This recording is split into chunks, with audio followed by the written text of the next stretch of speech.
Welcome back. Talk to us on all our social media platforms at KBC Channel 1. We now switch to politics. Jubilee Party has come out to defend its leader, retired President Uhuru Kenyatta, who has recently been under attack from a section of politicians allied to the broad-based government.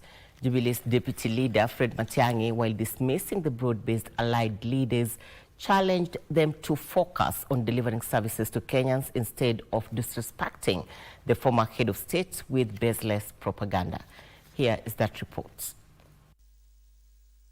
Recent remarks by ODM luminaries accusing the former President Uhuru Kenyatta of duping the late Raila Odinga in the 2022 presidential race, followed by accusations by top UDA politicians that the former head of state was attempting to destabilize the regime of the day, have awakened the Jubilee Party lieutenants. You are the secretary of ASMIO and you are talking about the chairman of ASMIO. Why do you need to go to the streets to discuss issues that you are supposed to be discussing? Why do you take them to the street if you are really aggrieved about issues and so on, and your intention is to actually resolve them? Why do you go to the street? Why don't you call a meeting of that organization? And this is why we are talking about orderly, responsive and responsible government. Those political mercenaries who sabotaged Raila Odinga's victory are well known, and they sit comfortably within the faction of ODM and has since chosen power over principle and transactional politics over ideology.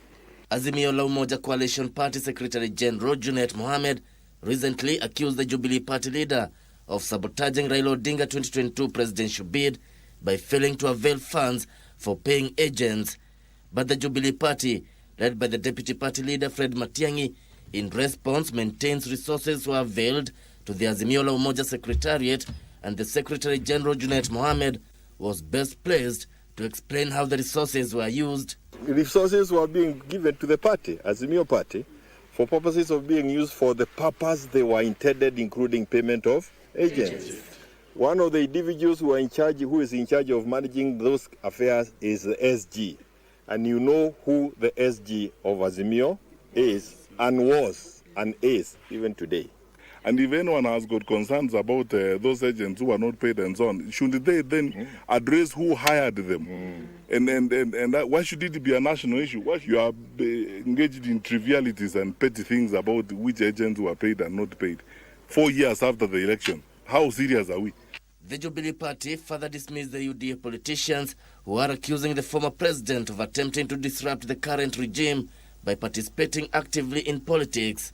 I request our colleagues in the national leadership, we believe they have much more work to do that they need to spend time on, so that they'll spend less time on our party leader, stop attacks on our party leader, and stop dragging our party leader into irrelevancies, things that have nothing to do with him or Jubilee.